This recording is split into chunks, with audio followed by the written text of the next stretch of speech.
बिस्मिल्लाहिर्रहमानिर्रहीम। अस्सलाम वालेकुम दोस्तों, मेरी तमन्ना चैनल में आप सबको खुश आमदीद। दोस्तों, कैसे मिजाज हैं आप? जैसे इंसानी मिजाज होता है वैसे दुआओं का मिजाज भी होता है। आज इसी टॉपिक पे बात होगी,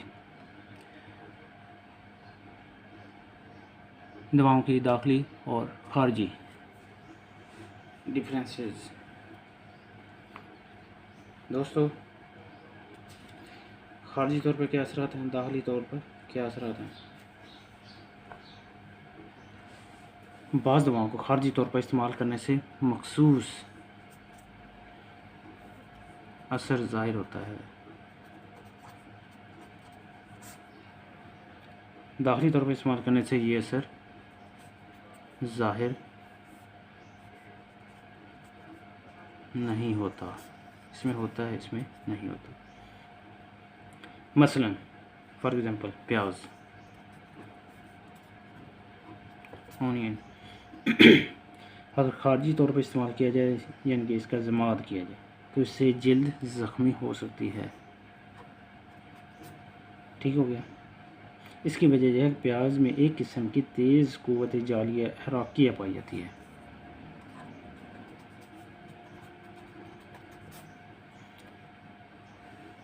ठीक हो गया। जिसके बायस जल्द डैमेज होती है। लेकिन जब उसके दाखिली तौर पर यानी कि खाने के लिए इस्तेमाल किया जाए तो ये किसी किस्म का नुकसान नहीं पहुँचाती, क्योंकि ये दूसरी ग़िज़ाओं के क्या कहते हैं जो इंग्रेडिएंट्स होते हैं, अज़्ज़ा होते हैं, बदन की दीगर रतूबात के साथ मिलकर निज़ाम हज़म में शामिल होती है, निज़ाम हज़म का हिस्सा बनती है, हज़म हो जाती है, जिससे मैदे पर उसके साइड इफ़ेक्ट्स कोई नहीं आते। इसकी असल हिद्दत जो नुकसान देने वाली अशिया होती है वो ख़त्म हो जाती हैं निज़ाम हज़म के प्रोसेस में, जिसकी वजह से पेप्सिन और हाइड्रोक्लोरिक एसिड का रतूबात मैदा पर असर करके क़ुव्वत को कमज़ोर करना होता है। पेप्सिन, हाइड्रोक्लोरिक एसिड और हरकत मैदा जो होती है, मूवमेंट होती है मैदे की स्टोमिक की, तो प्याज के जिसाम को एक जगह ठहरने नहीं देती मूवमेंट, इसलिए वो कुराहा पैदा नहीं कर सकता। ठीक हो गया दोस्तों, इतनी समझ आ गई होगी। अब चलते हैं आगे। ये थे खारजी असरात।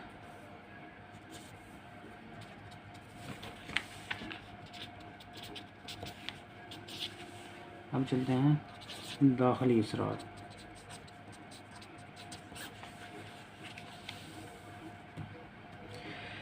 अब जो अंदरूनी तौर पर इस्तेमाल किए हैं, दाखिल से मरा इंटरनल, तो इनका असर मखसूस ज़ाहिर करता है, लेकिन बैरूनी तौर पर जमात करने से ये असर नहीं पैदा होता। मसलन सफ़ेदा काशीगरी अगर बैरूनी तौर पर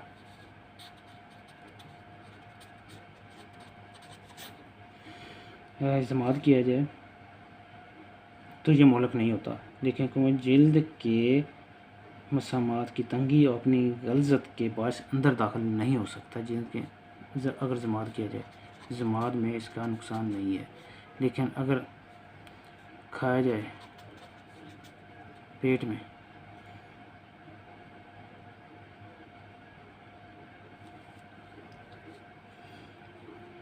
उससे पहले, क्योंकि उसमें फ़िल्ट्रेशन अल्लाह ने निज़ाम रखी है स्किन के, तो अंदरूनी बदन तक तो पहुंचता ही नहीं है, तो जिसके कल्ब और अज़ाए रिसा को मुतासर नहीं करता, क्योंकि जिस्म की क़ुव्वत मुदब्बिरा सफ़ेदे के लेप की वजह से जल्द के मसामात को फौरी से कर लेती है, उसको नुकसान से महफूज रखती है। सफ़ेदा जल्द अंदर तक असर नहीं करता। हाँ, अगर खिलाया जाए, खाना पीना हो, तो ये मोहलक असर करता है। मोहलक इसके असरात होते हैं, क्योंकि हलक के रास्ते कुशादा होने की वजह से सफ़ेदा अंदरूनी अज़ाए तनफ़ुस तक पहुँचता है, तो जो अज़ा होते हैं, बदनी अज़ा होते हैं, सफ़ेदे की गलज़त वजह से कल्ब और दीगर अज़ाए रईसा को मुतासर करके फौरी तौर पर नुकसान की तरफ ले जाती है, हलाकत तक नौबत आराम से आ जाती है। ठीक हो गया दोस्तों। कोई चीज़ें जमात की सूरत में फ़ायदेमंद है, खिलाने के लिए नुकसानदेह है। कोई चीज़ें इसकी उल्ट होती हैं, खिलाने के लिए फ़ायदेमंद होती है, दिमाग में नुकसान देती हैं।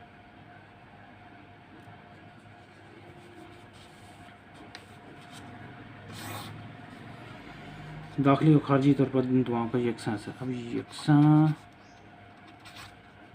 असर दाखिली और खारजी, इनके असरात क्या होंगे? अब इनको कोई दवाएं ऐसी हैं जिनका असर दाखिली और खारजी इनके असरात बराबर होते हैं। ठीक हो गया। पानी का अंदरूनी या बैरूनी इस्तेमाल बराबर है, तासीर बराबर है। दोनों तरीक़े से तबरीद यानी कि इनको ठंडक पैदा होती है।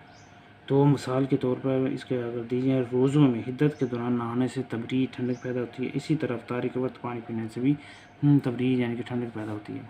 कोई फ़र्क नहीं पड़ता। अब इसका मुतज़ाद असर क्या होता है? दोनों का इसके मुतज़ाद असरात। बाज़ दवाइयात इस किस्म की होती हैं जिनकी खारजी तासीरात दाखिली तासीर के मुतज़ाद होती हैं, यानी अंदरूनी और बैरूनी इस्तेमाल से दो मुतज़ाद तासीरें ज़ाहिर होती हैं। अब इसकी एग्ज़ाम्पल लेते हैं। कशनीज़ खुशक धनिया अगर बैरूनी इस्तेमाल किया जाए तो ये सख्त और वर्मों को तहलील करने, हत्ता कि खनाज़ीरी गिल्टियाँ जो होती हैं कशनीज़ का लेप करने से तहलील हो जाती हैं। लेकिन अगर इसके बरअक्स ऑपोजिट अंदरूनी तौर पर इस्तेमाल किया जाए तो ये तहलील की बजाय गलज़त बरुदत पैदा होती है। इसी वजह से कशनीज़ दो जोहरों से मुरक्कब है। कशनीज़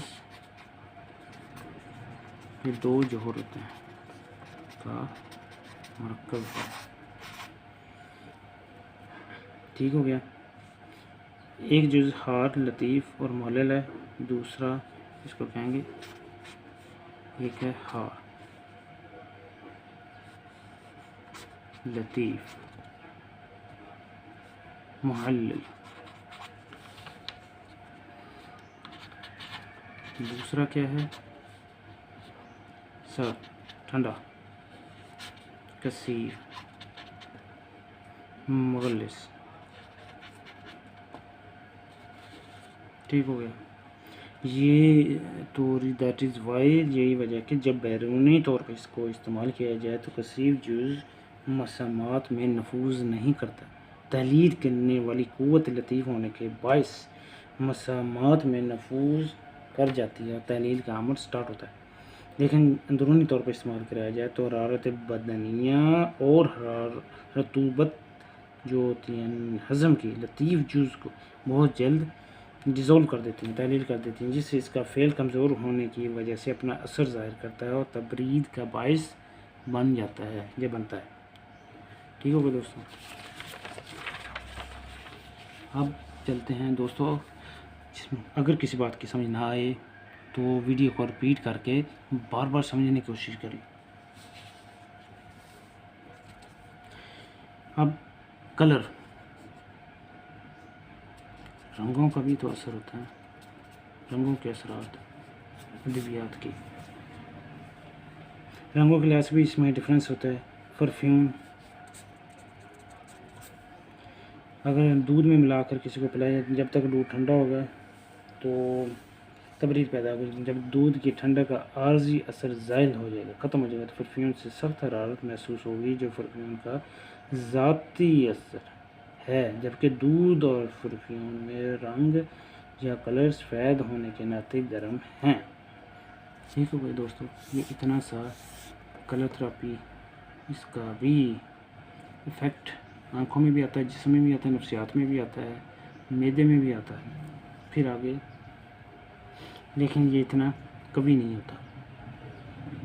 तो दोस्तों, जिन लोगों ने अभी तक हमारे चैनल को सब्सक्राइब नहीं किया तो उन लोगों से गुजारिश है तो हमारे चैनल को सब्सक्राइब करें, शेयर करें, लाइक भी कर दें। ठीक है। और हमारी वीडियो को बार बार देखें, रिपीट करके देखें, समझ आए, फिर नहीं समझ आती फिर रिपीट करके देखें, आप तह तक पहुंच जाएंगे। हिकमत का इल्म आप पर खुल जाएगा। तो दोस्तों, इसके साथ इजाज़त दें। अल्लाह हाफ़िज़।